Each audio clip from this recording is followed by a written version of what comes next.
a proud Cal Poly and Dos Pueblos High School journalism alumnus, as our honoree Mark Looker is. When Mary Glick asked me to introduce him, I said, how much time do I have? Because I've known Mark for a long time. We both grew up in Santa Barbara, and our paths first crossed in high school journalism. Check out this photo. Yep. Do we look the same or not?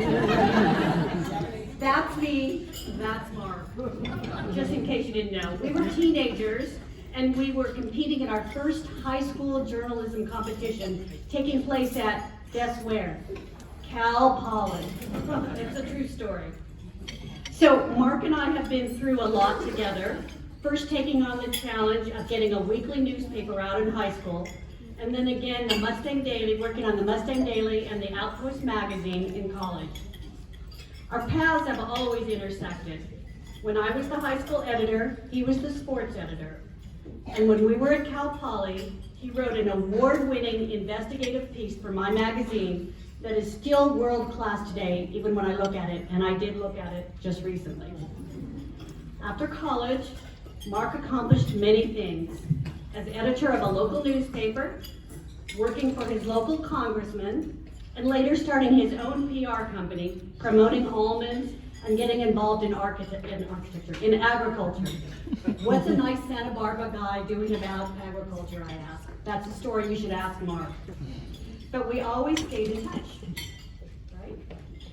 And when Jim Hayes wanted to get the word out about a book his friend was publishing, he asked Mark and I to help him to market it. And we did that together, along with some other folks that are here tonight. Then the journalism department needed support, and Mark jumped in with both feet. He chaired the Journalism Advisory Board during those rocky years, and many of you who are here know what those rocky years were. And he also, at the same time, because of his ag background, helped to create the Ag Communications major, serving as president of their advisory board as well. Then came the Mustang News 100-year anniversary, KCPR 50th anniversary, and again, Mark stepped up to do whatever was needed. Journalists are always known for their writing skills, and Mark certainly has them. But even more important than that are his skills as a person. He's loyal, responsible, dedicated, and someone you know you can count on to get the job done. I'm proud to call Mark my friend, and I couldn't think of a better person to be inducted to the Hall of Fame. Okay, maybe Jim Hayes and maybe Weird Al. I'm honored to introduce him today.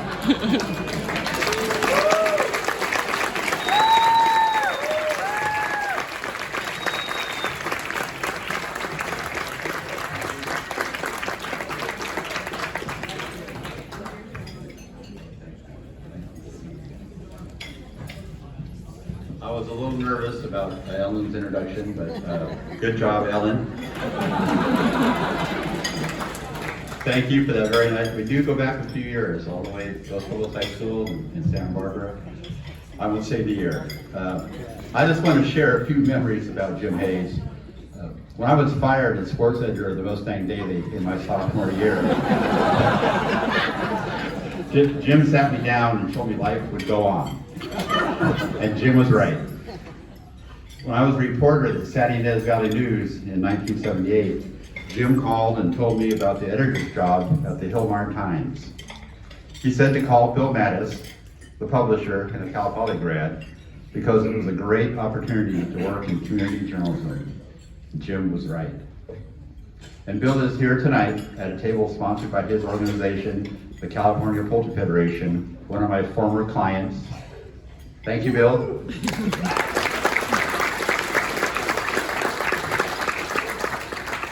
I learned a lot from the ground up about almond farming while editor of the Hillmarn newspaper. Little did I know that eventually I would work for 26 years as both a staff member and a consultant for the Almond Board of California. The Almond Board has sponsored a table here tonight, and I wanted to thank them for their support of this event and for recognizing the importance of ag communications. And I still can't believe that the CEO of the Almond Board is here.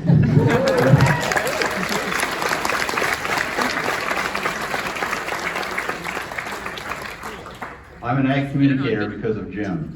He told me I should get involved with the advisory board for the Brock Center for Ag Communications and the Ag Education and Communication Department. And Jim was right. I played a small but persistent role until an ag communications major was approved in 2012. The AgCom major is thriving today, helping produce ag communication professionals who are working to narrow the information gap between farmers and consumers. Jim Hayes would be so proud.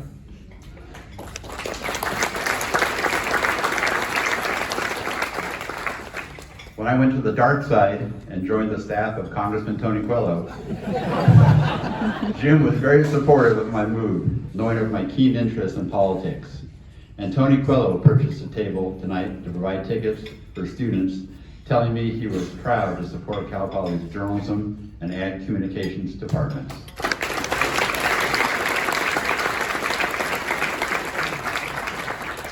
Jim did balk a little in December 2009 when I told him, not asked him, when I told him I was creating, due to popular alumni demand, a Facebook group page called We Love Jim Hayes.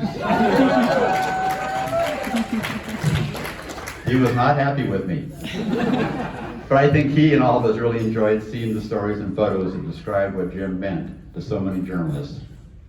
Jim called me in 2010 to say that our beloved department was going through some rough waters, and where I helped spread the word among the alumni, asking them to get involved, which I did. The Journalism Focus Group was formed and eventually became the reborn Journalism Advisory Board, which I joined and eventually chaired. Jim was so proud to see so many alumni answer the call to give back to the department. Finally, shortly after Jim's family announced he was entering hospice care in early 2014, I called Jim. I had this grand speech all prepared about how much he had done for me and my career and how thankful I was for him. After 2 words, Jim cut me off and said, "Mark, I love you, goodbye." And he hung up. As always, Jim knew how to end the story.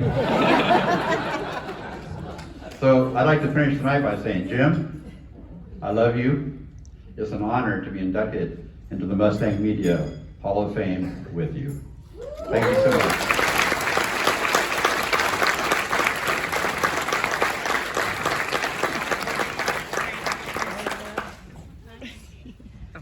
I am ecstatic to announce our next honoree. My first